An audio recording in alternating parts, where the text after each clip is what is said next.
السلام علیکم ورحمۃ اللہ وبرکاتہ۔ آج ایک نیو ٹاپک کے ساتھ آپ بھائیوں کے سامنے حاضر ہوا ہوں، بہترین ٹاپک کے ساتھ حاضر ہوا ہوں۔ آج کا ٹاپک ہے کیا اہل تشیع کو دعوت کس کتاب سے دی جائے۔ اس پوائنٹ آف ویو سے بابر مرزا کا بہترین بیان، ویڈیو کو اسکپ نہیں کریں گے، ویڈیو پوری سنیں گے۔ یہ ویڈیو آپ بھائیوں کے لیے بہت نالج فل اور کمال کی ہونے والی ہے۔ جیسے بینک کی طرف سنتے ہیں کہ اہل تشیع کو دعوت حق کس کتاب سے دی جائے، اس پوائنٹ آف ویو سے بابر مرزا کا بہترین بیان۔ جیسے بینک کی طرف سنتے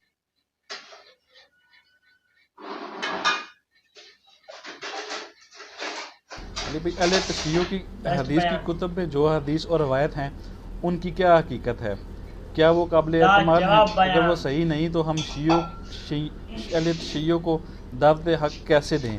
اہل تشیع ہوں یا اہل سنت ہو، دونوں کو دعوت حق دیں قرآن سے۔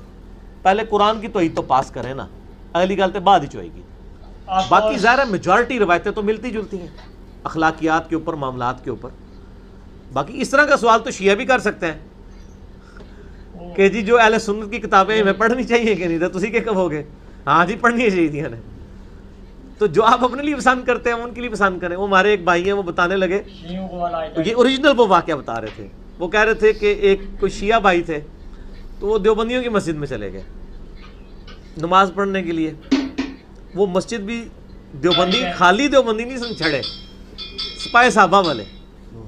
اچھا، تو وہاں پہ جب نماز پڑھی انہوں نے، تو وہ مسجد میں وہ سلام پھیر کے جب فارغ ہوئے نا، تو وہ انصاروں نے ان کو گھیر لیا، اس شیعہ بھائی کو، بہترین، اور اس کو کہا کہ جی ایک سوال کا جواب دے۔ علی بھائی ویری ویل۔ اس نے کہا جی کیا مسئلہ ہے؟ اس نے کہا جی یہ تم نے نماز کس طرح پڑھی ہے؟ کہتا جی میں بھی بالکل یہی سوال تواڈے کول کرن لگا سامنے کہ تسی کس طرح نماز پڑھی ہے۔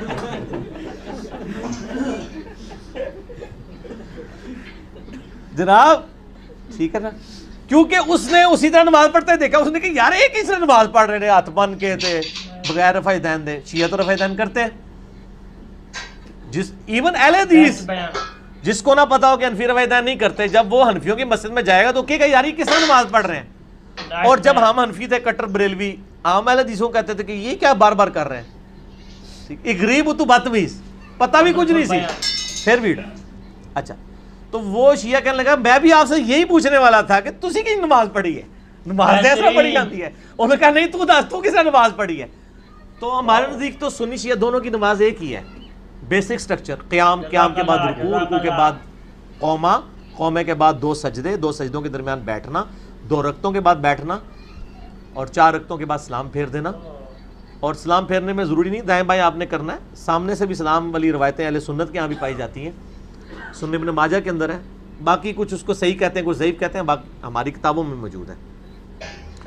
تو وہ اتنا مسئلہ نہیں۔ ایران کے شیعہ تو دائیں بائیں سلام بھی پھیرتے ہیں۔ مجھے ثاقب اکبر صاحب نے خود بتایا، انہوں نے جو ہے نا وہ مفتی اعظم ایران کے پیچھے نماز پڑھی ہے تو انہوں نے دائیں بائیں یوں کر کے اسلام پھیرا ہے۔ تو ان کے نزدیک دونوں طریقے جائز ہیں، جیسے حنفیوں کے نزدیک رفع دین اور بغیر رفع دین دونوں ہی جائز ہیں، لیکن کرنے نہیں دیتے کسی کو رفع دین۔ تو یہ اس قسم کا وہ معاملہ ہے، وہ ایک ضد بنی ہوئی ہے نا۔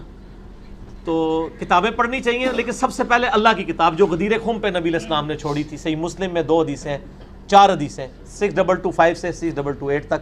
اللہ کی کتاب کو پکڑنا یہ اللہ کی رسی ہے، جو اسے پکڑے گا وہ گمراہ نہیں ہوگا، جو اسے چھوڑ دے گا وہ گمراہ ہو جائے گا۔